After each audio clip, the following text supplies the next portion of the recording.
اعوذ باللہ من الشیطان الرجیم بسم اللہ الرحمن الرحیم الیوم احل لکم الطیبات وطعام الذین اوتوا الکتاب حل لکم وطعامکم حل لہم والمحصنات من المؤمنات والمحصنات من الذین اوتوا الکتاب من قبلکم اذا آتیتموہن اجورہن محصنین غیر مصافحین ولا متخذی اخدان ومن یکفر بالایمان فقد حبط عملہ وہو فی الآخرۃ من الخاسرین صدق اللہ العظیم۔ الیوم احل لکم الطیبات، یہ وہی انداز ہے کہ الیوم اکملت لکم دینکم واتممت علیکم نعمتی ورضیت لکم الاسلام دینا۔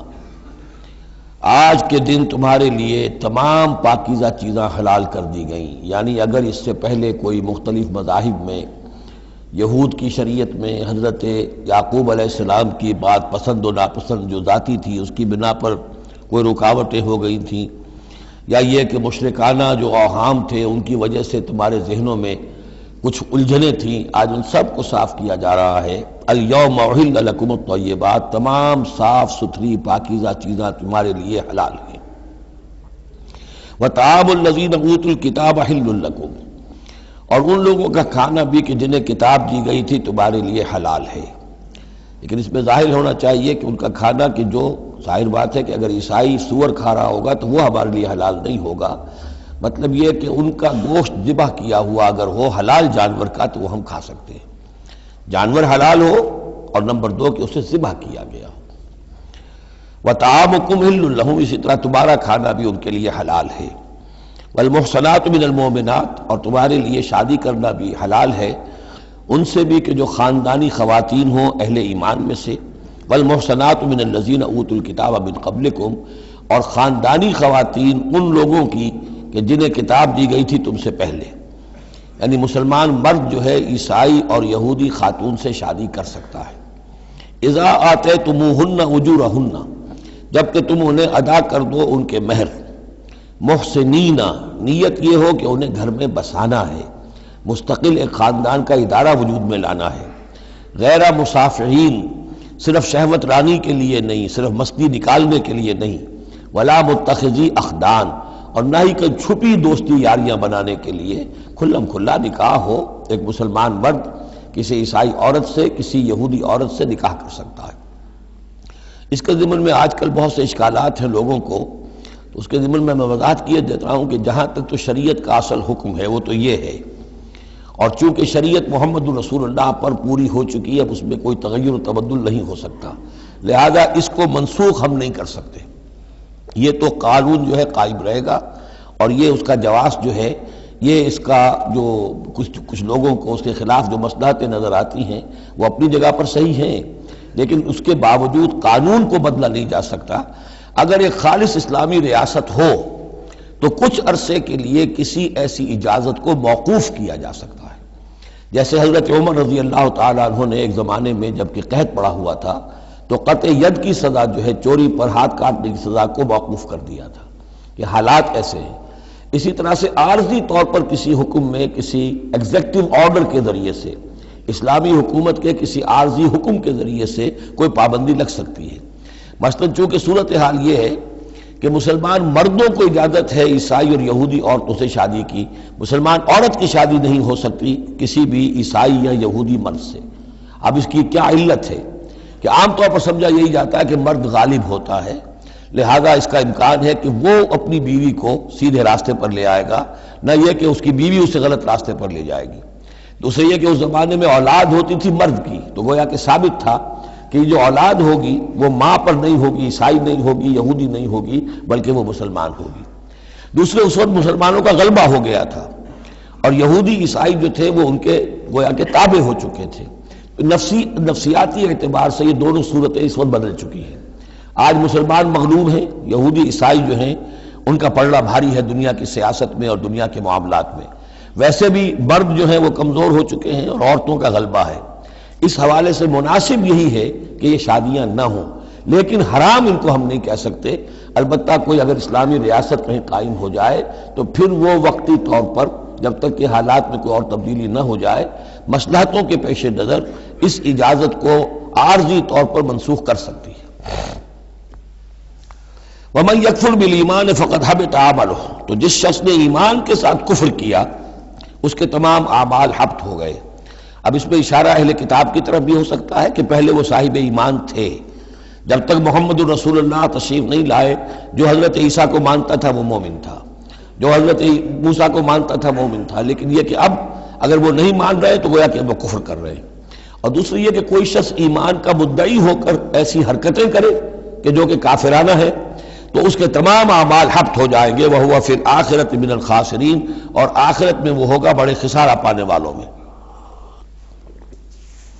یا ایھا الذین آمنوا اذا قمتم الی الصلاۃ، اے اہل ایمان جب تم کھڑے ہو ارادہ کرو قصد کرو نماز کا، فاغسلوا وجوہکم وایدیکم الی المرافق، تو دھو لیا کرو اپنے چہرے بھی اور اپنے دونوں ہاتھ بھی کہنیوں تک، وامسحوا برؤوسکم، اور اپنے سروں پر مسح کر لیا کرو، وارجلکم، اور دھو لیا کرو اپنے پاؤں کو بھی الی الکعبین، ٹخنوں تک۔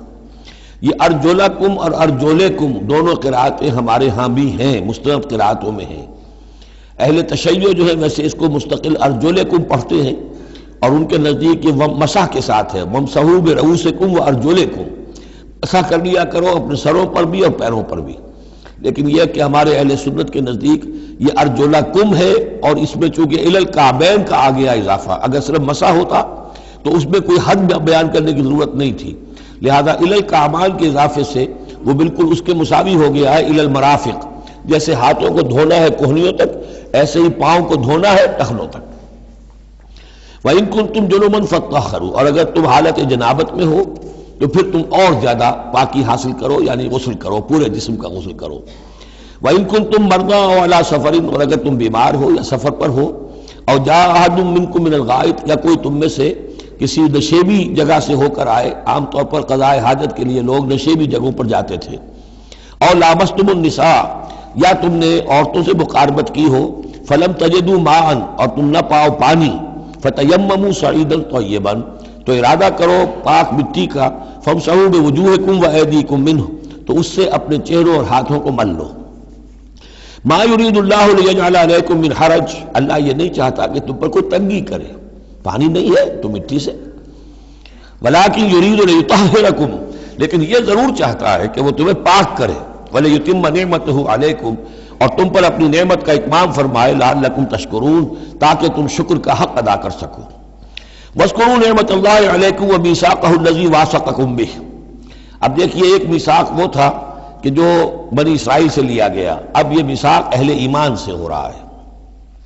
یہ سورت شروع ہوئی ہے یا ایھا الذین آمنوا سے، اور یاد رکھنا اپنے اس میثاق کو، اپنی اس نعمت کو جو تم پر ہوئی ہے اللہ کی طرف سے، اور وہ میثاق جو اس نے تم سے باندھ لیا ہے، جس میں اس نے تمہیں باندھ لیا ہے، واثقکم بہ اذ قلتم سمعنا واطعنا، جب تم نے کہا سمعنا واطعنا۔ سورہ بقرہ کی آخری آیت کہاں ختم ہوئی تھی؟ سمعنا واطعنا، آخری سے پہلی غفرانک ربنا والیک المصیر۔ جو مسلمان بھی کہتا ہے سمعنا واطعنا، گویا کہ وہ ایک میثاق میں، ایک بہت گاہے معاہدے کے اندر اللہ کے ساتھ بندھ گیا، اب اسے اللہ کی شریعت کی پابندی کرنی ہے۔ واذکروا نعمت اللہ علیکم ومیثاقہ الذی واثقکم بہ اذ قلتم سمعنا واطعنا واتقوا اللہ، اللہ کا تقوی اختیار کرو، ان اللہ علیم بذات الصدور، یقیناً اللہ تعالیٰ جو سینوں کے اندر چیزیں پنہاں ہیں ان سے بھی واقف ہے۔ یا ایھا الذین آمنوا کونوا قوامین بالقسط، کونوا قوامین للہ شہداء بالقسط۔ اب وہ آیت نمبر 135 میں نے نوٹ کرائی تھی سورہ نساء کی، اور یہ آیت نمبر 8 ہے سورہ مائدہ کی، یہ ایک ہی مضمون، وہی نسبت زوجیت کو سمجھ لیجئے، صرف یہ کہ عکسی ترتیب ہے۔ وہاں تھا یا ایھا الذین آمنوا کونوا قوامین بالقسط شہداء للہ، یہاں ہے کونوا قوامین للہ شہداء بالقسط۔ ایک حقیقت تو میں نے اس وقت بیان کر دی تھی کہ گویا کہ معلوم ہوا کہ اللہ اور قسط مترادف ہے، اللہ کے لیے کھڑے ہو جاؤ، قسط کے لیے کھڑے ہو جاؤ، اللہ کے گواہ بن جاؤ، قسط کے گواہ بن جاؤ، تو گویا کہ اللہ اور قسط یہ مترادف ہے۔ دوسرا مفہوم جو کہ آج سامنے آ رہا ہے اس کو سمجھ لیجئے کہ کسی معاشرے میں عدل قائم کرنا، ایک تو یہ کہ عام انسان کی جو اس کی نفسیات ہے اس کی فطرت ہے، اس کا تقاضا بھی یہ ہے کہ انسان چاہتا ہے کہ انصاف ہو۔ آج پوری نوع انسانی انصاف کی تلاش میں گھوم رہی ہے۔ بادشاہت سے نجات حاصل کی تھی، جمہوریت کی طرف آئے تھے کہ غلامی سے نجات ملے، انصاف ہونا چاہیے، انسان پر حاکم بن کر بیٹھ جائے، یہ تو کوئی حق نہیں ہے کسی کو۔ لیکن یہ کہ اس کا نتیجہ کیا ہوا کہ کیپٹلزم کی لعنت میں گرفتار ہو گئے، سرمایہ داروں کی جو ہے وہ ایک ڈکٹیٹریٹ اور آمریت قائم ہو گئی۔ اس سے نجات پانے کے لیے کمیونزم کے پاس گئے، وہ پھر ایک پارٹی ڈکٹیٹرشپ قائم ہو گئی، ایک سے ایک رست از یک بنتا افتاد در بندے دیگر، ایک قید سے نجات نہیں پائی کہ دوسری قید کے اندر پھر پھنس گئے۔ اب انسان کدھر جائے گا؟ لیکن یہ کہ فطرت کے اندر ہے کہ عدل اور انصاف انسان چاہتا ہے۔ ایک تو یہ ہے کہ اس فطرت کے تقاضے کو پورا کرتے ہوئے عدل کو قائم کرنے کے لیے انسان کھڑا ہو جائے، اور ایک اس سے اوپر کی منزل ہے کہ اصل العدل اللہ کی ذات ہے، اس کا دیا ہوا نظام جو ہے وہ ہے عادلانہ نظام، ہم اس کے وفادار ہیں، ہمارے ذمے ہے اس کے نظام کو قائم کرنا۔ تو کھڑے ہو جاؤ اللہ کے لیے، یا ایھا الذین آمنوا کونوا قوامین للہ شہداء بالقسط۔ یہاں پر یہ اوپر کی منزل ہے جو بیان ہو رہی ہے کہ اصل میں یہ صرف فطرت انسانی کے تقاضے کے طور پر نہیں، تمہاری عبدیت کا تقاضا ہے، تمہارا اللہ کے ساتھ وفاداری کا جو رشتہ ہے اس کا تقاضا ہے کہ پوری قوت کے ساتھ with all the emphasis at your command، جو بھی تمہارے پاس ذرائع ہیں، وسائل ہیں، ان سب کو لے کر، جو بھی آپ کے پاس قوت ہے اس سب کو جمع کر کے، اور آپ کھڑے ہو جائیں اللہ کے لیے۔ کھڑے ہو جائیں اللہ کے لیے چھ معنی دارن، اللہ کے لیے کھڑے ہونا یعنی اس کے دین کے گواہ بن کر کھڑے ہو جانا، اور اس کا دین جو ہے العدل ہے، انصاف ہے، قسط ہے، تو اس انصاف اور قسط کو قائم کرنا۔ یا ایھا الذین آمنوا کونوا قوامین للہ شہداء بالقسط۔ اب دیکھیے وہاں کیا تھا، وَلَوْ عَلَىٰ أَنفُسِكُمْ أَوِ الْوَالِدَيْنِ وَالْأَقْرَبِينَ۔ انصاف سے روکنے والی چیز ہوتی ہے کوئی محبت۔ اب میں اپنے خلاف کیسے فتویٰ دے دوں، اپنے والدین کے خلاف کیسے فیصلہ دے دوں، اپنے رشتہ داروں کے خلاف کیسے فیصلہ دے دوں؟ وہاں فرمایا اس کی کاٹ کر دی، وَلَوْ عَلَىٰ أَنفُسِكُمْ أَوِ الْوَالِدَيْنِ وَالْأَقْرَبِينَ۔ حق بات ہے، انصاف کی بات ہے، خواہ تمہارے خلاف جا رہی ہو، تمہارے والدین کے خلاف جا رہی ہو، تمہارے رشتہ داروں کے خلاف جا رہی ہو، حق کہنا ہے۔ دوسری چیز کیا ہوتی ہے، کسی کی دشمنی کی وجہ سے آپ حق نہیں کہتے، بات تو حق ہے اسی کی، لیکن یہ تو دشمن ہے، میں اس کے حق میں کیسے فتویٰ دوں؟ اس سے یہاں روک دیا گیا۔ تو یہ وہ ریسیپروکل نسبتیں ہیں قرآن مجید کی صورتوں کے اندر، ایک ہی مضمون ہے، اس کے اندر عکسی ترتیب اور ریسیپروکل ترتیب۔ وَلَا يَجْرِمَنَّكُمْ شَنَآنُ قَوْمٍ عَلَىٰ أَلَّا تَعْدِلُوا۔ دیکھو کسی قوم کی دشمنی تمہیں اس بات پر آمادہ نہ کر دے کہ تم عدل سے منحرف ہو جاؤ۔ اعدلوا، عدل سے کام لو، انصاف کرو، هو اقرب للتقوی، یہی بہتر ہے اور قریب تر ہے تقوی کے، واتقوا اللہ ان اللہ خبیر بما تعملون، اور اللہ کا تقوی اختیار کرو، اور جو کچھ تم کر رہے ہو اللہ اس سے باخبر ہے۔ اب اس میں ظاہر بات ہے بار بار میں نہیں کہہ سکتا، یہ جو بار بار آتا اللہ دیکھ رہا ہے، اللہ باخبر ہے، کیا مانی؟ ہر ایک کا حساب تم سے لے گا، ہر ایک کی جواب دہی تمہیں کرنی پڑے گی، تمہارا کوئی عمل، تمہارا کوئی قول اس کے علم سے خارج نہیں ہے، لہذا ہر وقت چوکس رہو، چوکنے رہو۔ وعد اللہ الذین آمنوا وعملوا الصالحات لہم مغفرۃ واجر عظیم۔ ہاں اللہ تعالیٰ کا وعدہ ہے ان لوگوں سے جو ایمان لائیں اور نیک عمل کریں کہ ان کے لیے مغفرت بھی ہے، اجر عظیم بھی ہے۔ والذین کفروا وکذبوا بآیاتنا اولئک اصحاب الجحیم، اور جو لوگ کہ انکار کریں اور جھٹلا دیں ہماری آیات کو، وہ ہیں جہنم والے، آگ والے۔ یا ایھا الذین آمنوا اذکروا نعمت اللہ علیکم اذ ہم قوم ان یبسطوا الیکم ایدیہم۔ اہل ایمان ذرا یاد کرو اس اللہ کے انعام کو جبکہ قوم نے ارادہ کیا تھا کہ تمہارے خلاف اقدام کریں، بڑھائیں اپنے ہاتھ تمہارے خلاف۔ یہ غزوہ احزاب کے بعد جو ہے وہ ایک جو بھی کوششیں ہوئیں، بہت سے لوگ ابھی پیچ و تاب کھا رہے تھے کفار میں سے کہ آپ پھر دوبارہ جائیں، لیکن ایسے حالات اللہ تعالیٰ نے پیدا کر دیے، ان کے دلوں پر ایسا رعب پڑ گیا تھا غزوہ احزاب کے بعد کہ پھر جرأت ہو نہیں سکی۔ اس کو اللہ تعالیٰ اپنے انعام کی حیثیت سے یہاں اس کا ذکر فرما رہے۔ اذ ہم قوم ان یبسطوا الیکم ایدیہم، جبکہ ایک قوم نے ارادہ تو کیا تھا کہ وہ اپنے ہاتھ پھیلائیں تمہاری طرف، بڑھائیں تمہاری اوپر زیادتی کرنے کے لیے، تم پر فوج کشی کے لیے، فکف ایدیہم عنکم، تو اللہ تعالیٰ نے ان کے ہاتھوں کو روک دیا تم سے۔ اور اس میں خاص اشارہ صلح حدیبیہ کی طرف ہے۔ صلح حدیبیہ کے وقت بھی بہت ہی پیچ و تاب کھا رہے تھے قریش، اور وہ ہر صورت کے اندر ان کے نوجوان جو تھے ان کا خون کھول رہا تھا، لیکن یہ کہ بالآخر یوں سمجھئے کہ سینٹی پریویلڈ، اور انہیں یہ سمجھ میں آ گیا کہ اس وقت ہم مسلمانوں کا مقابلہ نہیں کر سکیں گے، اور اللہ تعالیٰ نے گویا کہ ان کے ہاتھوں کو روک لیا۔ فَكَفَّ أَيْدِيَهُمْ عَنْكُمْ وَعَلَى اللَّهِ فَلْيَتَوَكَّلِ الْمُؤْمِنُونَ، اور اللہ تعالیٰ کو تو اہل ایمان ہی پر توکل کرنا چاہیے، اللہ تعالیٰ اہل ایمان کو تو اللہ ہی پر توکل کرنا چاہیے۔ وَلَقَدْ أَخَذَ اللَّهُ مِيثَاقَ بَنِي إِسْرَائِيلَ، اب یہ بنی اسرائیل کی تاریخ کے کچھ واقعات آ رہے ہیں۔ وَلَقَدْ أَخَذَ اللَّهُ مِيثَاقَ بَنِي إِسْرَائِيلَ، اور جس طرح اے مسلمانوں آج تم سے میثاق لیا گیا ہے اور تمہیں اللہ نے جکڑ لیا ہے، باندھ لیا ہے شریعت کے میثاق میں، اسی طرح اللہ تعالیٰ نے بنی اسرائیل کا میثاق بھی لیا تھا۔ وَبَعَثْنَا مِنْهُمُ اثْنَيْ عَشَرَ نَقِيبًا، اور ان میں ہم نے اٹھا دیے تھے، مقرر کر دیے تھے 12 نقیب، 12 قبیلے تھے، ہر قبیلے میں حضرت موسیٰ علیہ السلام نے ایک نقیب مقرر کیا۔ یہی ہم نے اپنے اسرے کے ناظم کے لیے نقیب کا لفظ یہیں سے اختیار کیا ہے۔ حضور نے بھی 12 نقیب مقرر کیے تھے انصار میں، 9 جو ہیں خزرج میں سے اور 3 اوس میں سے۔ وقال اللہ انی معکم، اور اللہ نے فرمایا تھا ان سے میں تمہارے ساتھ ہوں، یعنی میری مدد، میری تائید، نصرت تمہارے شامل حال رہے گی۔ لئن اقمتم الصلاۃ وآتیتم الزکاۃ، اگر تم نے نماز کو قائم رکھا اور زکوٰۃ ادا کرتے رہے، وآمنتم برسلی، اور میرے رسولوں پر تم ایمان لاتے رہے، آئیں گے پے بپے آئیں گے۔ حضرت موسیٰ کے بعد سے لے کر تو 1400 برس تک تار ٹوٹا ہی نہیں، پھر ذرا سا وقفہ 600 برس کا ہوا، پھر حضور تشریف لائے۔ آمنتم برسلی وعزرتموہم، اور ان کی تم مدد کرتے رہو گے، واقرضتم اللہ قرضا حسنا، اور اگر تم اللہ کو قرض حسنا دیتے رہو گے، اپنے مال خرچ کرتے رہو گے اللہ کے دین کے لیے، لأکفرن عنکم سیئاتکم، تو میں لازماً دور کر دوں گا تم سے تمہاری برائیوں کو، ولأدخلنکم جنات تجری من تحتہا الانہار، اور میں لازماً داخل کروں گا تمہیں ان باغات میں جن کے دامن میں ندیاں بہتی ہوں گی۔ فمن کفر بعد ذلک، تو جس نے بھی کفر کیا اس کے بعد، منکم تم میں سے، فقد ضل سواء السبیل، تو وہ تو سیدھے راستے سے بہت بھٹک کر رہ گیا۔ فبما نقضهم ميثاقهم لعناهم، بس ان کے اپنے اسی عہد کو توڑنے کے باعث ہم نے ان پر لعنت فرمائی۔ یہ لعناهم جو میں نے وہاں پر محذوف قرار دیا تھا، یہاں پر وہ واضح آ گیا۔ فبما نقضهم ميثاقهم لعناهم، ہم نے ان کے اسی میثاق کو توڑنے کے پاداش میں ان پر لعنت فرمائی۔ وجعلنا قلوبهم قاسیہ، اور ان کے دلوں کو سخت کر دیا۔ ثم قست قلوبكم فهي كالحجارة أو أشد قسوة يحرفون الكلم عن مواضعه، وہ کلام کو اس کے اصل مقام سے ہٹاتے ہیں۔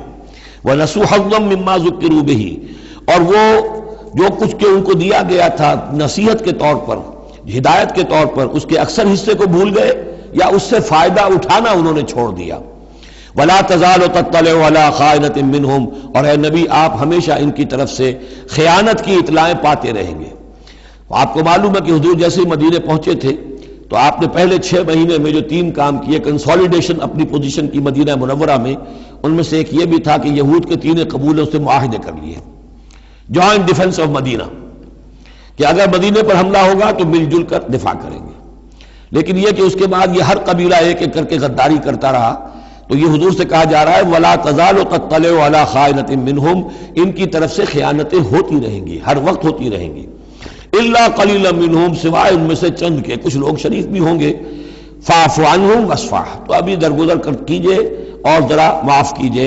ان اللہ یحب المحسنین، یقیناً اللہ تعالی احسان کرنے والوں کو پسند فرماتا ہے۔ ومن الذین قالوا انا نصارى اخذنا میثاقهم، اور ان لوگوں سے بھی جنہوں نے یہ کہا کہ ہم نصارہ ہیں، ہم نے ان کا بھی میثاق لیا۔ اخذنا میثاقهم فنسوا حظا مما ذکروا، تو وہ بھی بھول گئے بڑا حصہ اس کا جو نصیحت انہیں کی گئی تھی، یا بھول گئے اس نصیحت سے فائدہ اٹھانا۔ فَأَغْرَيْنَا بَيْنَهُمُ الْعَدَاوَةَ وَالْبَغْضَاءَ إِلَى يَوْمِ الْقِيَامَةِ، تو ہم نے ڈال دی ان کے مابین دشمنی اور بغض قیامت کے دن تک۔ عیسائیوں میں تو خاص طور پر ایک تو ہے عیسائی اور یہودیوں کے درمیان جو دشمنی رہی ہے، یہ جو ہمارا دور ہے اصل میں اس میں عارضی طور پر صورتحال تبدیل ہو گئی ہے، لیکن واقعہ یہ ہے کہ پورے 2000 برس تک، لگ بھگ 100 برس نکال دیجئے تو 1900 برس تک شدید دشمنی رہی ہے یہودیوں اور عیسائیوں کے درمیان، کیونکہ عیسائی سمجھتے تھے کہ جسے ہم خدا سمجھتے ہیں اس کے قاتل یہ ہیں، انہوں نے سولی چڑھایا ہے۔ یہودی سمجھتے تھے کہ کافر جو تھا، مرتد جو تھا، جادوگر تھا، ولد الحرام تھا، ولد الزنا تھا، اسے یہ خدا کا بیٹا بنائے پھرتے ہیں۔ اب یہ اس قدر یعنی کنٹراسٹ ہے اتنی ایک دوسرے کے خلاف کہ ان کے اندر کوئی پوائنٹ آف میٹنگ ہے ہی نہیں، شدید دشمنی رہی۔ اسی طریقے سے عیسائیوں کے اندر پھر جو فرقے بنے ہیں اور ان میں جو خانہ جنگی ہوئی ہے، پوری انسانی تاریخ اس کی مثال پیش کرنے سے قاصر ہے۔ ایک اتنی موٹی کتاب لکھی ایک صاحب نے، لندن میں ہے، بلڈ آن دی کراس، صلیب پر خون، وہ جو کتاب ہے وہ بتاتی ہے، میں حیران رہ گیا پڑھ کر، ہم لوگ نہیں واقف ہیں ان کی تمام چیزوں سے، یورپ میں جو کچھ ہوتا رہا ہے عیسائیوں کے فرقوں کے مابین، کیتھولکس اور پروٹیسٹنٹس کے درمیان، اس کی ہلکی سی جھلک اب بھی آئرلینڈ میں نظر آتی ہے۔ کسی طریقے سے ہمارے ہاں شیعہ سنی فساد کبھی نہیں ہوا عثمانی میں، کہیں محرم کے موقع پر ہو جاتا تھا، ان دنوں وہ سیاسی معاملات زیادہ ہو گئے ہیں، ورنہ فساد کی نوبت بہت کم آئی، بہت کم، لیکن خون ریزی، قتل اور غارت گری جو وہاں ہوئی ہے اس کی کوئی مثال نہیں دنیا میں۔ فَأَغْرَيْنَا بَيْنَهُمُ الْعَدَاوَةَ وَالْبَغْضَاءَ إِلَى يَوْمِ الْقِيَامَةِ، ہم نے ڈال دی ان کے مابین دشمنی اور بغض قیامت تک کے لیے۔ وَسَوْفَ يُنَبِّئُهُمُ اللَّهُ بِمَا كَانُوا يَصْنَعُونَ، اور پھر اللہ تعالیٰ جتلا دے گا انہیں قیامت کے دن جو کچھ وہ کرتے رہے تھے۔ یا اہل الکتاب قد جاءکم رسولنا، اب یہ وہی انداز ہے جو سورہ نساء کے آخر میں تھا، اے کتاب والو قد جاءکم رسولنا، آ گیا ہے تمہارے پاس ہمارا رسول صلی اللہ علیہ وسلم، یبین لکم کثیرا مما کنتم تخفون، جو ظاہر کر رہا ہے تم پر اکثر وہ چیزیں جو تم چھپا رہے تھے، من الکتاب، کتاب میں سے، ویعفو عن کثیر، ابھی بہت سی چیزوں سے تو درگزر بھی کر رہا ہے، تمہارے سارے بھانڈے نہیں پھوڑے اس نے۔ قد جاءکم من اللہ نور و کتاب مبین، آ چکا ہے تمہارے پاس اللہ کی طرف سے نور بھی اور روشن کتاب بھی۔ یہ مقام قرآن کا ایسا ہے کہ یہاں نور سے مراد احتمال میں حضور کی شخصیت بھی ہو سکتی ہے۔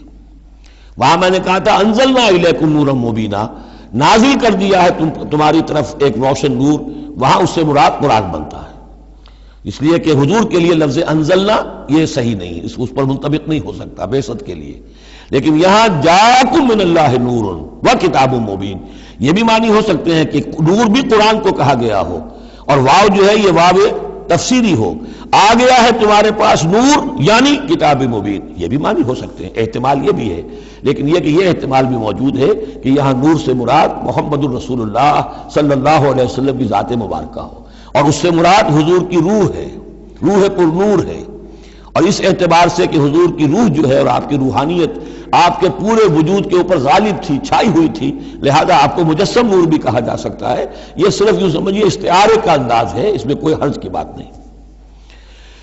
قد جاءکم من اللہ نور و کتاب مبین یہدی بہ اللہ من اتبع رضوانہ سبل السلام، اس کے ذریعے سے اللہ تعالی رہنمائی فرماتا ہے ان کی جو اس کی رضا کے جویا ہیں، متلاشی ہیں، سلامتی کے راستوں کی ہدایت فرماتا ہے، وَيُخْرِجُهُم مِّنَ الظُّلُمَاتِ إِلَى النُّورِ، اور نکالتا ہے انہیں اندھیروں سے روشنی کی طرف بِإِذْنِهِ اپنے حکم سے، وَيَهْدِيهِمْ إِلَىٰ صِرَاطٍ مُّسْتَقِيمٍ، اور ان کی رہنمائی فرماتا ہے، ہدایت دیتا ہے انہیں سیدھے راستے کی طرف۔ قَدْ كَفَرَ الَّذِينَ قَالُوا إِنَّ اللَّهَ هُوَ الْمَسِيحُ ابْنُ مریم، یقیناً کفر کیا انہوں نے جنہوں نے کہا اللہ ہی مسیح ابن مریم ہے۔ دیکھیے حضرت عیسیٰ کے بارے میں یہ دو عقیدے رہے ہیں ان کے ہاں، ایک ہے گاڈ انکارنیٹ، اوتار کا عقیدہ جو ہندوؤں میں بھی ہے، رام چندر جی خدا کے اوتار، کرشن جی مہاراج خدا کے اوتار، یعنی خدا خود ہی انسانی شکل میں ظہور کر لیتا ہے۔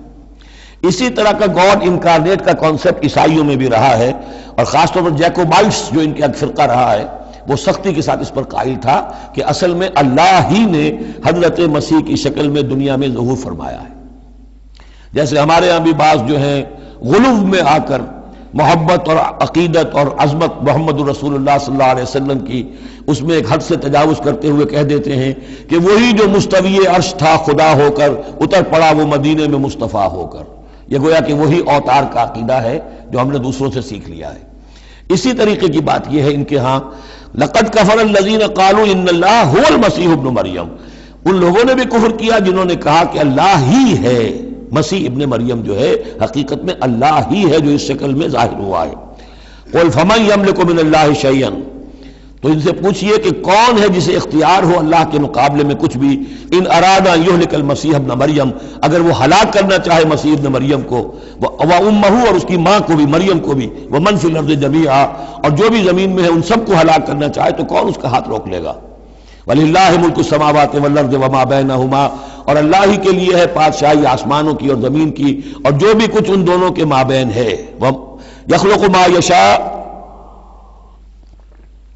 وہ تخلیق فرماتا ہے جو چاہتا ہے، واللہ علی کل شیء قدیر، اللہ ہر چیز پر قادر ہے، جو چیز چاہتا ہے تخلیق فرماتا ہے۔ آدم کو تخلیق فرمایا، عیسیٰ کو تخلیق فرمایا، یحییٰ کو تخلیق فرمایا۔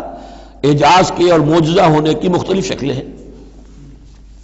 وقالت الیہود والنصارى نحن ابناء اللہ واحباؤہ، اور یہ یہودی اور نصرانی کہتے ہیں ہم تو اللہ کے بیٹے ہیں، یعنی بیٹوں کے مانند لاڈلے، واحباؤہ اس کے بڑے چہیتے ہیں، پیارے ہیں۔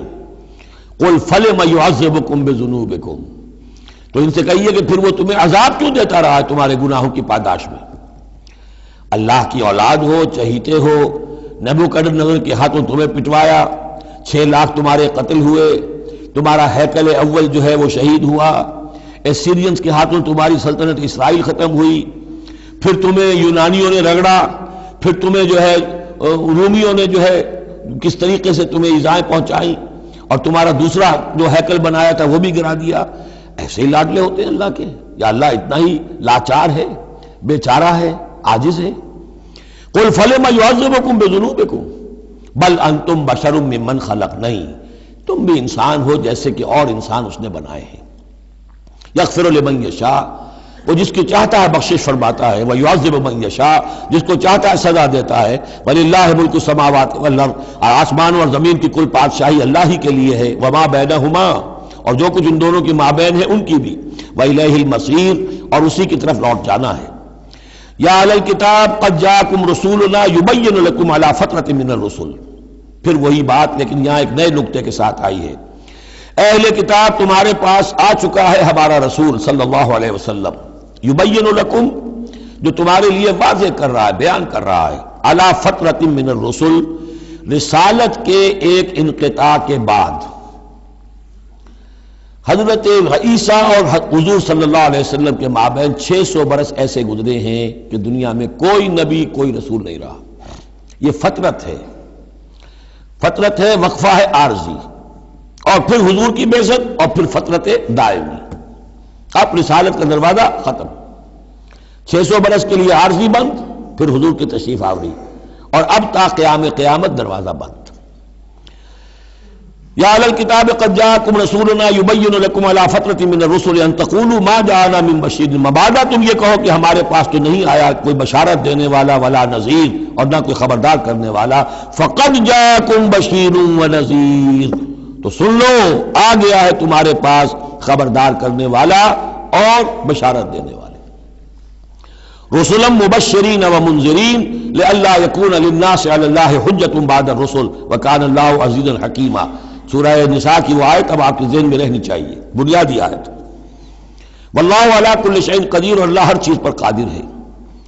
اب حضرت موسیٰ علیہ السلام کا وہ واقعہ آ رہا ہے کہ جب کہ مصر سے اپنی قوم کو لے کر نکلے، صحرائے سینا میں رہے، کوہ طور پر بلائے گئے، تورات دے دی گئی، اب اس کے بعد انہیں حکم ہوا کہ فلسطین میں داخل ہو جاؤ، اور وہاں جو مشرک اور کافر قومیں آباد تھیں، فلسطی کہلاتے تھے، ان کو تم ان کے ساتھ جنگ کرو، انہیں وہاں سے نکالو، اور یہ تمہارے لیے ارض مقدس اللہ کی طرف سے موعود ہے، اس لیے کہ تمہارے ابراہیم، تمہارے جد امجد تھے وہ یہی تھے، یہی حضرت اسحاق تھے، یہیں سے پھر حضرت یعقوب کے زمانے میں حضرت یوسف علیہ السلام جب مصر چلے گئے تھے تو یہاں سے تمہاری منتقلی مصر ہوئی تھی، اب جو اپنا اصل گھر ہے جاؤ اسے حاصل کرو۔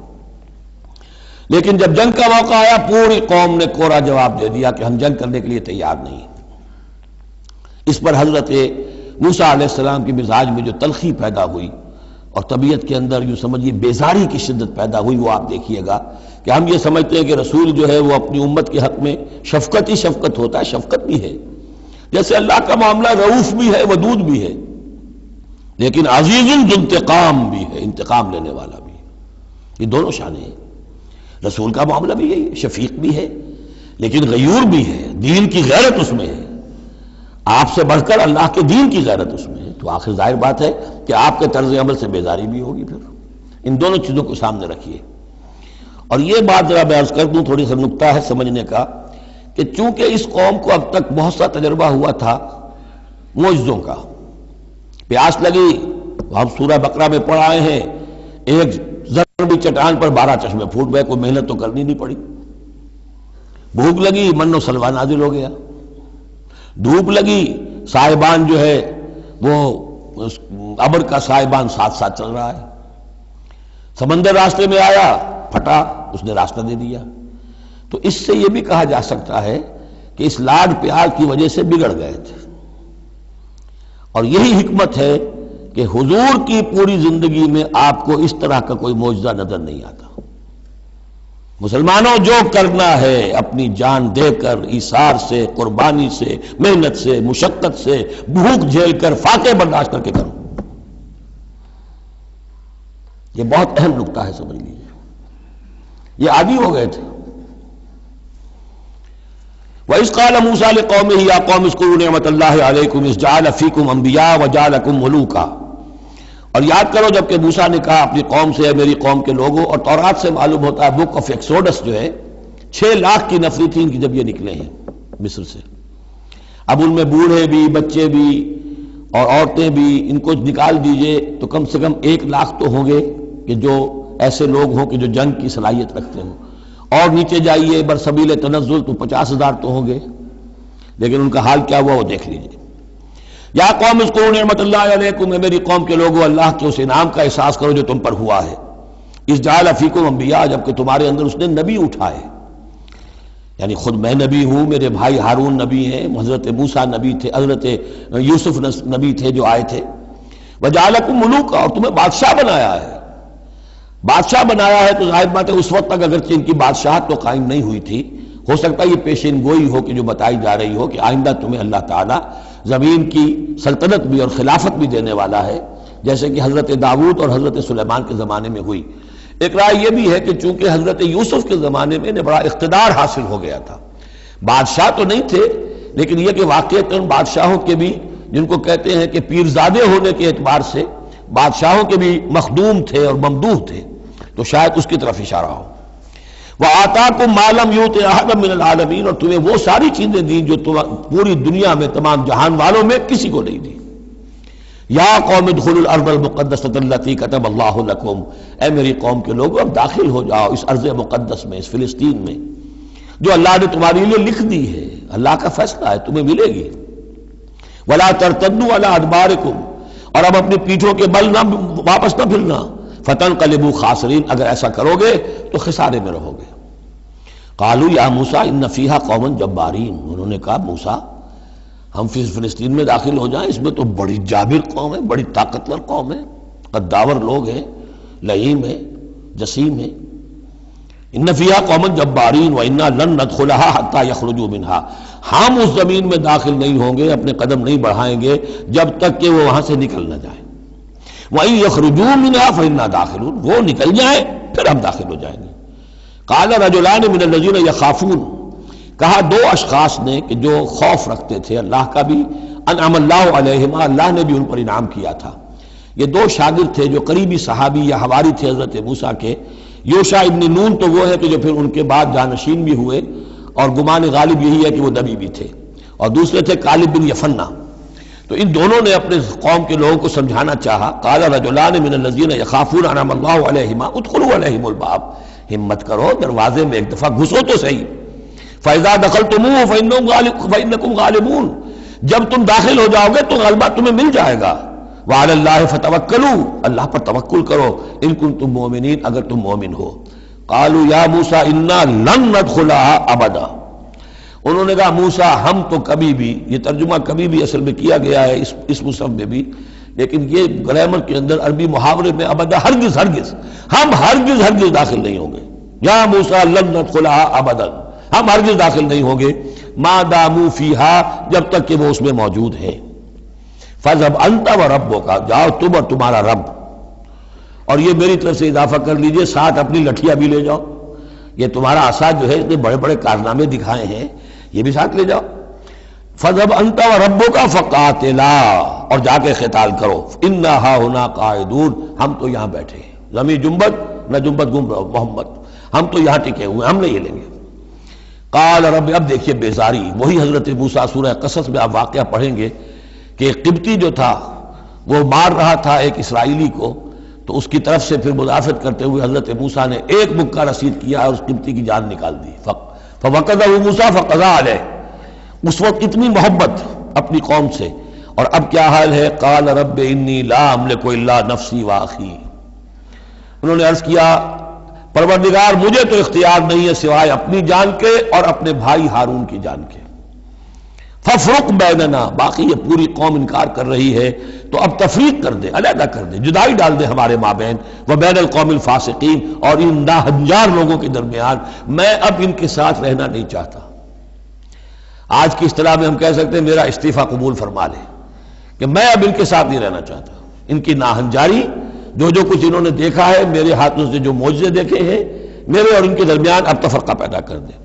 اللہ نے یہ درخواست قبول نہیں کی، لیکن یہ کہ تذکرہ بھی نہیں کیا. قال فإنها محرمة عليهم 40 سنة. نہیں، ہم جو سزا انہیں دے رہے ہیں وہ یہ ہے کہ اب یہ ارض مقدس، اگر یہ بزدلی نہ دکھاتے ابھی ہم انہیں دے دیتے. اب انہوں نے بزدلی دکھائی ہے تو اب یہ ان پر حرام رہے گی 40 برس تک. یتیہون فی الارض، اسی صحرا میں، اسی صحرائے سینا میں، سینائی پیننسولا، یہ بھٹکتے پھریں گے. فلا تأس علی القوم الکافرین قوم الفاسقین. تو اب آپ اس فاسق لوگوں کے بارے میں اب آپ افسوس نہ کریں، اپنے دل کے اندر رنج نہ لیں اب جو کچھ ان پر بیتے گی. لیکن بہرحال آپ ان کی طرف رسول بنا کر بھیجے گئے ہیں، جب تک زندگی ہے آپ کو ان کے ساتھ رہنا ہے. یہاں ذرا یاد کر لیجئے کہ جو حضرت موسیٰ نے کہا انی لا املک الا نفسی واخی، حضور سے کیا کہا گیا تھا سورہ نساء میں؟ فقاتل فی سبیل اللہ لا تکلف الا نفسک وحرض المؤمنین.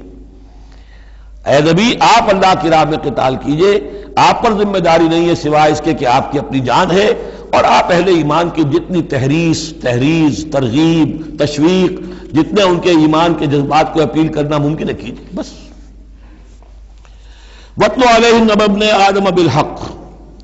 اب یہ معاملہ ہو رہا ہے قتل ناحق کے سلسلے میں، ملک میں فساد مچانے کے سلسلے میں، چوری ڈاکے کے سلسلے میں، کیا ان کی اہمیت ہے، کیا اس کے پھر سزائیں ہیں. وَاتْلُ عَلَيْهِمْ نَبَأَ ابْنَيْ آدَمَ بِالْحَقِّ. اور اے نبی ان کو پڑھ کر سنائیے آدم کے 2 بیٹوں کی کہانی یا قصہ حق کے ساتھ. اِذْ قَرَّبَا قُرْبَانًا، جبکہ ان دونوں نے قربانی پیش کی. ایک حابیل قابیل، اور ایک ان میں سے گنریے کا کام کرتے تھے، بھیڑیں بکریاں چراتے تھے، ایک کاشتکار تھے. تو دونوں نے کچھ اپنی جنس لے کر آئے اور دوسرے جو ہیں وہ کچھ اپنے کوئی جانور لے کر آئے، اللہ کے لیے نذر کے طور پر پیش کیا. فَتُقُبِّلَ مِنْ أَحَدِهِمَا وَلَمْ يُتَقَبَّلْ مِنَ الْآخَرِ. تو ان میں سے ایک کی بھی جو قربانی تھی قبول کر لی گئی اور دوسری کی قبول نہیں کی گئی. یہ کیسے معلوم ہوا؟ یہ میں بتا چکا ہوں آپ کو کہ اس وقت کا معاملہ یہ تھا کہ قربانی کی قبولیت کی علامت یہ ہوتی تھی کہ آسمان سے ایک شعلہ سا نیچے اترتا تھا اور وہ اس کو بھسم کر دیتا تھا، گویا کہ اللہ نے قبول فرما لی. قال لاقتلنک، اب جس کی یہ قبول نہیں ہوئی تھی اس نے کہا اپنے بھائی سے جس کی قبول ہو گئی تھی، حسد کی آگ میں جل کر میں تمہیں قتل کر دوں گا. قال انما يتقبل اللہ من المتقین. انہوں نے کہا بھائی جان اس میں میرا کیا قصور ہے، یہ تو اللہ تعالیٰ کا قاعدہ ہے، قانون ہے، وہ صرف متقیوں ہی سے قبول کرتا ہے. لئن بسطت الی یدک لتقتلنی، اگر آپ اپنا ہاتھ بڑھائیں گے مجھ پر، چلائیں گے مجھے قتل کرنے کے لیے، ما انا بباسط یدی الیک لیقتلک، تو بھی میں اپنا ہاتھ نہیں چلاؤں گا، نہیں بڑھاؤں گا کہ آپ کو قتل کروں، یعنی یہ ایک طرفہ قتل ہوگا آپ کا. انی اخاف اللہ رب العالمین، مجھے تو اللہ کا خوف ہے جو تمام جہانوں کا پروردگار ہے. انی ارید ان تبوء باسمی و اسمک، اور پھر میں چاہتا ہوں کہ اگر آپ مجھے قتل کر ہی دیں، اس انتہا تک پہنچ ہی جائیں، تو آپ اپنے گناہ کا بھی بوجھ اپنے سر لیں، میرے گناہ کا بھی بوجھ لیں. جو ناحق مقتول ہے اس کے تو گویا کہ تمام گناہ اس قاتل نے اپنے سر پر لے لیے، تو میرے تو گھاٹے کا سودا نہیں ہے. What do I stand to lose؟ آخر میری کوئی خطائیں ہیں، میری کوئی غلطیاں ہیں، کوئی گناہ میں نے کیے ہوں گے، اگر آپ ناحق مجھے قتل کریں گے تو میرے ان تمام گناہوں کا وبال آپ کے سر آ جائے گا، تو میرے تو کوئی نقصان والی بات نہیں. انی ارید ان تبوء باسمی و اسمک فتکون من اصحاب النار، اور یہ ہوگی سخت ترین سزا میری طرف سے آپ کو کہ پھر آپ ہو جائیں گے جہنمی. وذالک جزاء الظالمین، اور یہی بدلہ ہے ظالموں کا. فتوات لہ نفسہ قتل اخیہ، اب اس کے نفس نے آمادہ کر ہی لیا اسے اپنے بھائی کے قتل پر. یعنی ان الفاظ میں بٹوین دی لائنز یوں سمجھیے کہ ہے اس کے اندر بھی وہ تو رہتا ہے نا حق اور باطل کی ایک کشاکش، اور نیکی اور بدی کا غلبہ، قتل کروں یا نہ کروں، آخر بھائی کی باتیں بھی آئی ہیں، وہ دل نشین ہے، لیکن یہ کہ نفس جو ہے اس وقت اس کے اندر جو بھی شیطنت گھسی ہوئی تھی، اس نفس نے اسے آمادہ کر ہی لیا اپنے بھائی کو قتل کرنے پر، فقتلہ، تو اس نے انہیں قتل کر دیا، فاصبح من الخاسرین، ہو گیا تباہ ہو جانے والوں میں۔ فبعث اللہ غرابا یبحث فی الارض، یہ پہلا خون ہے جو نسل آدم میں ہوا ہے۔ تو اللہ تعالیٰ نے کوے کو بھیجا، وہ زمین کو کرید رہا تھا۔ اب اسے قابل کو یہ سمجھ میں نہیں آ رہا تھا کہ میں کیا کروں، ابھی لاش جو ہے بھائی کی، اس کو کیسے ڈسپوز آف کروں۔ تو اللہ تعالیٰ نے ایک کوے کو بھیج دیا، وہ زمین میں جیسے آپ کو معلوم ہے چونچے مارتا ہے، اس میں سے کچھ دانے نکالتا ہے، وہ دیکھا، یبحث فی الارض لیریہ، تاکہ اللہ اسے دکھا دے کیف یواری سوءۃ اخی، کہ اپنے بھائی کی لاش کو کیسے چھپائے۔ قال یا ویلتى عجزت ان اکون مثل هذا الغراب، اس نے کہا ہائے میری شامت، میرے اندر اس کوے جیسی بھی عقل نہ تھی، نہ ہوا میں اس کوے جیسا بھی کہ مجھے یہ بات خود سوچ جاتی، فواری سوءۃ اخی، اور میں اپنے بھائی کی لاش کو چھپا دیتا، فاصبح من النادمین من اجل ذلک، اس چیز پر اس کے اندر بڑی شدید ندامت پیدا ہو گئی۔ کتبنا علی بنی اسرائیل، اجل ذلک دونوں طرف لگتا ہے، من اجل ذلک کتبنا علی بنی اسرائیل، اور ہم نے اسی بنا پر بنی اسرائیل پر یہ بات لکھ دی تھی، قتل ناحق ہم نے تورات میں لکھ دیا تھا کہ یہ اتنی بری شے ہے کسی ایک انسان کا قتل کرنا بھی۔ کتبنا علی بنی اسرائیل انہ من قتل نفسا بغیر نفس و فساد فی الارض، اگر کسی نے کسی انسان کو قتل کیا بغیر کسی قتل کے قصاص میں، بغیر نفس، ہاں کسی نے قتل کیا، قتل کے جواب میں قتل کیا جائے تو یہ قتل ناحق نہیں ہے، یہ تو پھر قصاص کا قتل ہے۔ اور فساد فی الارض، یا کوئی شخص زمین میں فساد مچا رہا ہے، اس میں اس کو قتل کیا جائے، یعنی کوئی قصوروار ہے، مجرم ہے، اس کو سزا دینے میں قتل کیا جائے تو بات اور ہے۔ کسی بے قصور انسان کو اگر قتل کر دیا گیا فکأنما قتل الناس جميعا، تو یہ ایسے ہے جیسے کہ اس نے تمام انسانوں کو قتل کر دیا، پوری نوع انسانی کو۔ کیوں کہ تمدن کی جڑ کٹ گئی، احترام جان، احترام مال، یہ بنیاد ہے تمدن کی۔ ومن احیاہا، اور جس نے ایک انسان کی جان بچا لی فکأنما احیا الناس جميعا، تو گویا کہ اس نے پوری نوع انسانی کو بچا لیا۔ وَلَقَدْ جَاءَتْهُمْ رُسُلُنَا بِالْبَيِّنَاتِ، ان کے پاس ہمارے رسول آئے تھے واضح نشانیاں اور تعلیمات لے کر۔ ثُمَّ إِنَّ كَثِيرًا مِّنْهُمْ بَعْدَ ذَلِكَ فِي الْأَرْضِ لَمُسْرِفُونَ، لیکن اس کے بعد بھی ان میں سے بہت سے لوگ ہیں کہ جو زمین میں اسراف اور فساد اور دسترازی کرتے پھر رہے ہیں۔ انما جزاء الذین یحاربون اللہ ورسولہ، اب یہ وہ آ رہی ہے محاربے کی آیت ہے۔ اگر اسلامی ریاست ہے اور اس میں کوئی گروہ ہے جو فتنہ و فساد مچا رہا ہے، کوئی دہشت گردی کر رہا ہے، خون ریزی کر رہا ہے، قتل و غارت کر رہا ہے، راہزنی کر رہا ہے، ڈاکے ڈال رہا ہے، گینگ ریپ ہو رہے ہیں، تو ان کی سزا کیا ہے؟ انما جزاء الذین یحاربون اللہ ورسولہ، لیکن یہ اسلامی ریاست کی ہے جس میں اسلامی قانون نافذ ہوں۔ اصل میں سزائیں بھی جو ہیں وہ اسی معاشرے میں جس میں کہ باقی سارا اسلام کا نظام بھی قائم ہو، ورنہ نظام یہ ہو جھوٹی گواہیاں دینے والے موجود ہوں، ایمان فروش موجود ہوں، ججوں کو خریدا جا سکتا ہو، اور اس میں یہ سخت قوانین بنا دیے جائیں، تو پھر اس سے جو نتائج نکل رہے ہیں وہ بجائے یہ کہ شریعت کو کوئی نیک نامی ملے، شریعت بدنام ہوتی ہے الٹی۔ تو پورا نظام جیسا کہ میں نے کہا تھا کہ لا جو ہے، قانون، وہ سسٹم کو سبسرو کرتا ہے۔ سسٹم صحیح ہو، اب وہ قانون صحیح جو ہے اسے سپورٹ کرے گا اور اسے برقرار رکھے گا، اس کی حفاظت کا ذمہ دار ہوگا۔ انما جزاء الذین یحاربون اللہ ورسولہ، یقیناً بدلہ ان لوگوں کا کہ جو محاربہ کرتے ہیں، چیلنج کرتے ہیں اللہ کو اور اس کے رسول کو، یعنی اسلامی ریاست کو، ویسعون فی الارض فسادا، اور زمین میں وہ فساد مچاتے پھرتے ہیں، ان یقتلوا، کہ انہیں قتل کیا جائے، بلکہ یقتلوا نہیں ہے، یقتلوا، ان کے ٹکڑے کیے جائیں، تقتیل، یقتلوا تقتیلا، اور یسلبوا، یا انہیں سولی چاہا جائے، اور تقطع ایدیہم وارجلہم من خلاف، یا ان کے ہاتھ اور پاؤں مخالف سمتوں سے کاٹا جائے، ایک ہاتھ کاٹ دیا جائے، ایک پاؤں کاٹ دیا جائے، اور ینفوا من الارض، یا انہیں ملک بدر کر دیا جائے۔ ذالک لہم خزی فی الدنیا، یہ تو ہے ان کے لیے دنیا کی زندگی میں رسوائی، وَلَهُمْ فِي الْآخِرَةِ عَذَابٌ عَظِيمٌ، اور آخرت میں ان کے لیے مزید بہت بڑا عذاب ہے۔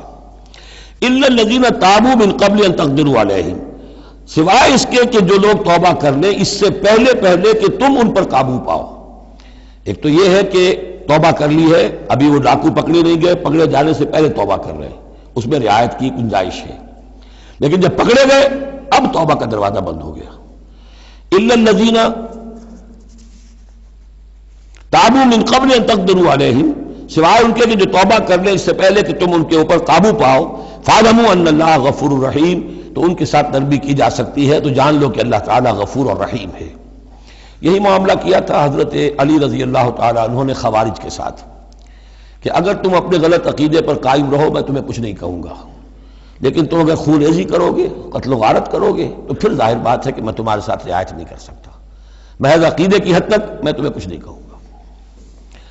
یا ایھا الذین آمنوا اتقوا اللہ وابتغوا الیہ الوسیلۃ وجاہدوا فی سبیل اللہ لعلکم تفلحون، اہل ایمان اللہ کا تقوی اختیار کرو اور اس کی جناب میں اس کا قرب تلاش کرو۔ اس لفظ نے بھی کافی لوگوں کو پریشان کیا ہے۔ وسیلے کا لفظ اردو میں آتا ہے تو ذریعے کے معنی میں آتا ہے، وسیلہ ذریعہ، کسی تک پہنچنے کا ذریعہ، سفارش کے لیے کسی کو وسیلہ بنا لیا، کسی کو ذریعہ بنا لیا۔ عربی میں وسیلہ کے یہ معنی نہیں ہے، عربی میں وسیلے کے معنی قرب ہے صرف۔ بدقسمتی سے بعض تو الفاظ ایسے ہیں کہ جو عربی میں ان کا مفہوم بالکل کچھ اور ہے، اردو میں کچھ اور ہے، بعض ایسے ہیں کہ کچھ تھوڑا تھوڑا فرق ہے۔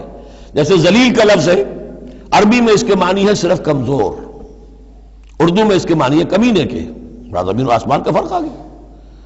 جیسے کہ ہم پڑھ آئے ہیں وَلَقَدْ نَصَرَكُمُ اللَّهُ بِبَدْرٍ وَأَنْتُمْ أَذِلَّةٌ، اے مسلمانوں یاد کرو اللہ نے تمہاری مدد کی تھی بدر میں جبکہ تم بہت کمزور تھے۔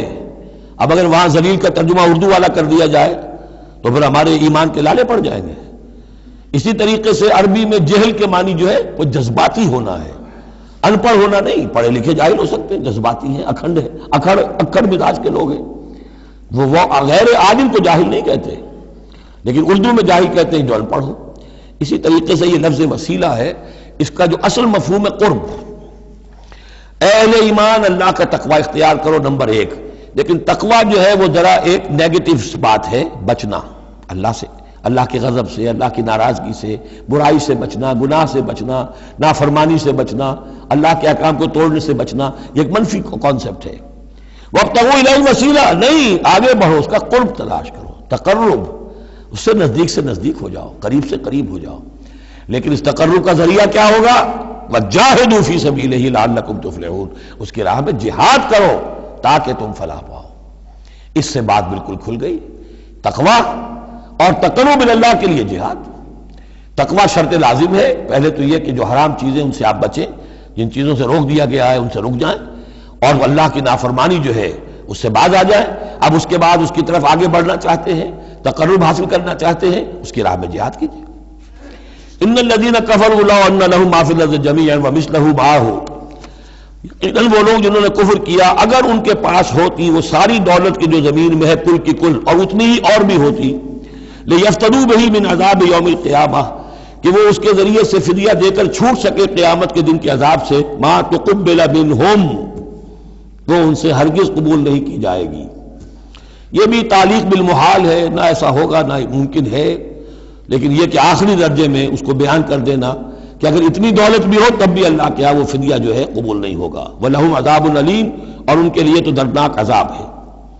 يُرِيدُونَ أَن يَخْرُجُوا مِنَ النَّارِ وَمَا هُمْ بِخَارِجِينَ مِنْهَا، وہ چاہیں گے کہ آگ سے کس طرح نکلیں لیکن نکل نہیں پائیں گے۔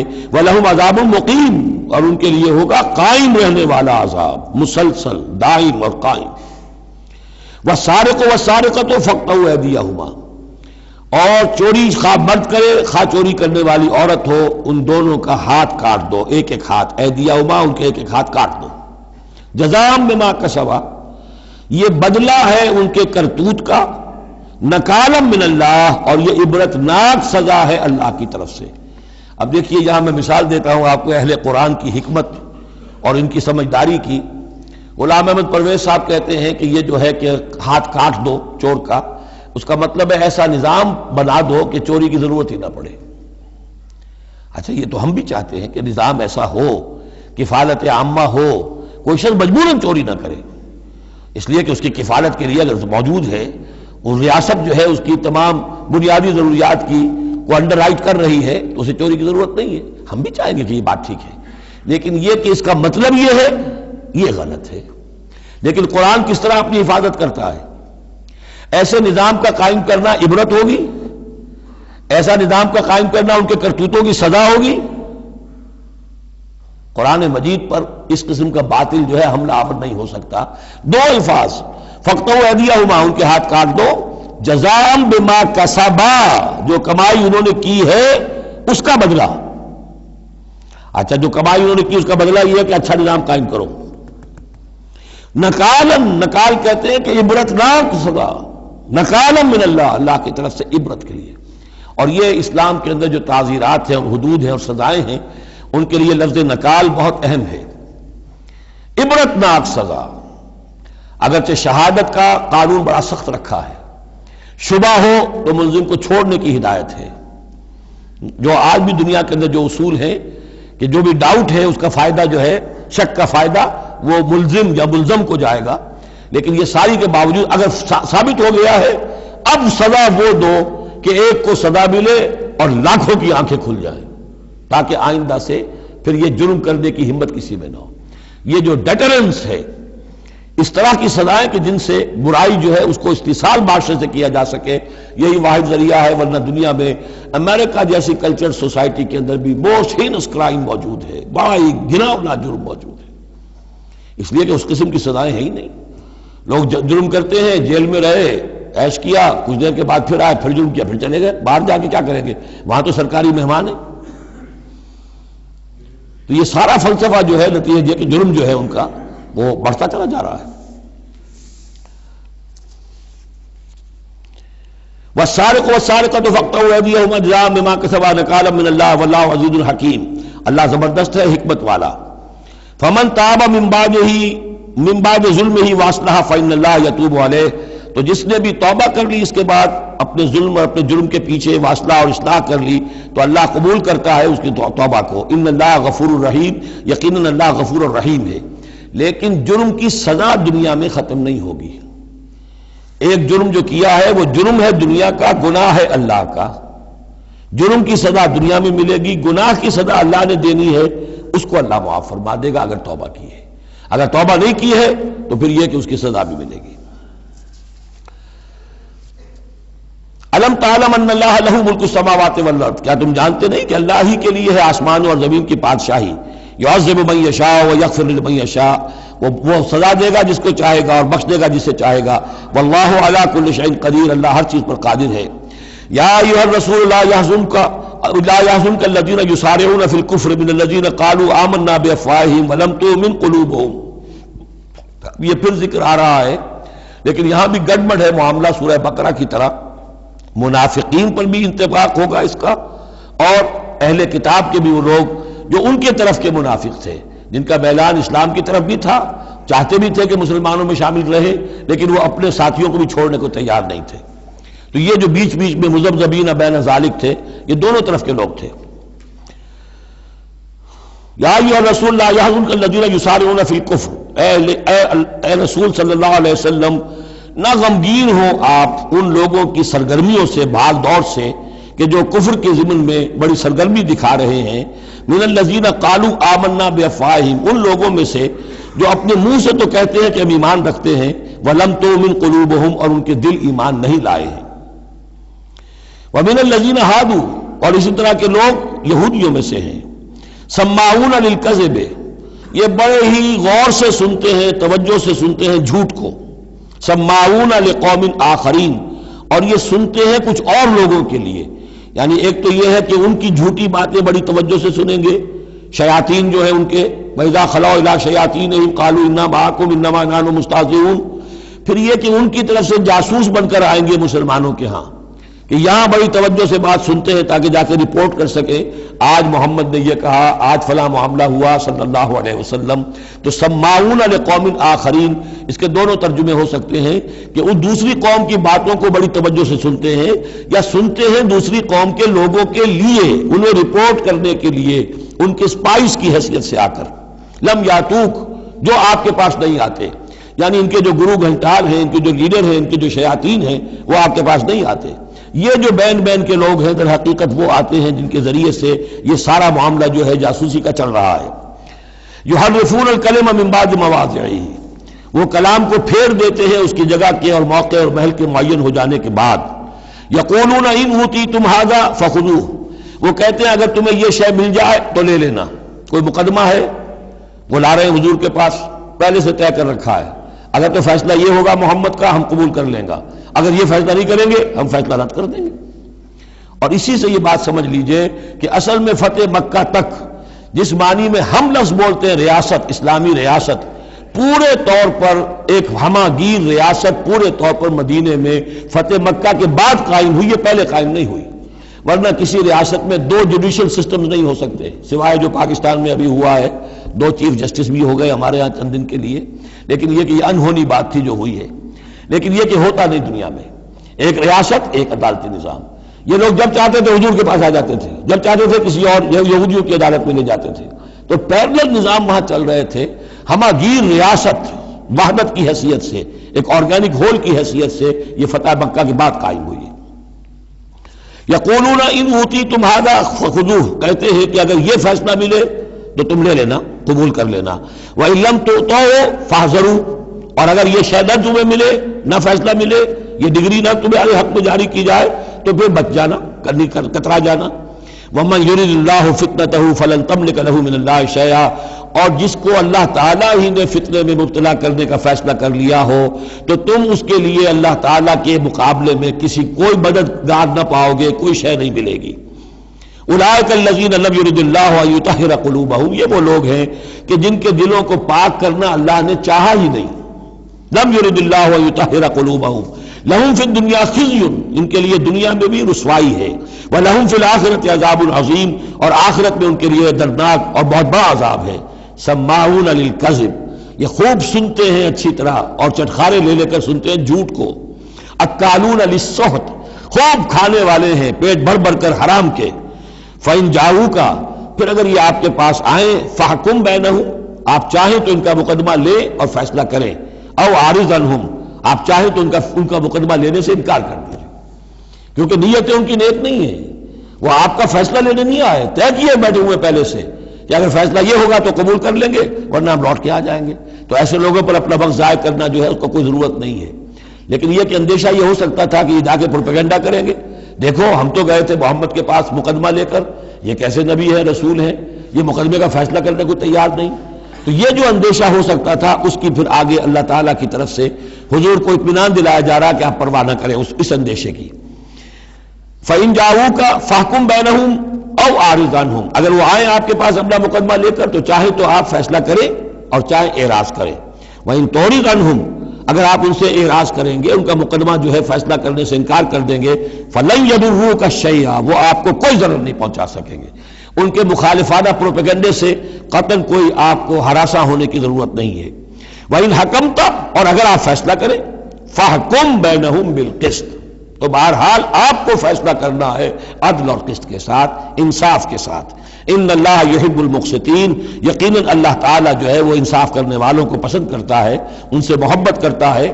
وَكَيْفَ يُحَكِّمُونَكَ، اور اے نبی یہ کیسے آپ کو حکم بناتے ہیں، یہود کی طرف اشارہ ہے. وَعِندَهُمُ التَّوْرَاۃ، ان کے پاس تورات موجود ہے، نیت ہو تو اسی کے فیصلے کو لے کر چلیں. فِيهَا حُكْمُ اللَّهِ، اس میں اللہ کا حکم موجود ہے. ثُمَّ يَتَوَلَّوْنَ مِن بَعْدِ ذَلِكَ، پھر بھی وہ اس کے بعد بھی اس سے روگردانی کرتے ہیں. وَمَا أُولَٰئِكَ بِالْمُؤْمِنِينَ، اور حقیقت میں یہ لوگ مومن نہیں ہیں، ایمان سے خالی ہیں، ایمان سے تہی دست ہیں، ان کا اصل روگ یہ ہے. بارک اللہ لی ولکم فی القرآن العظیم ونفعنی وإیاکم بالآیات والذکر الحکیم.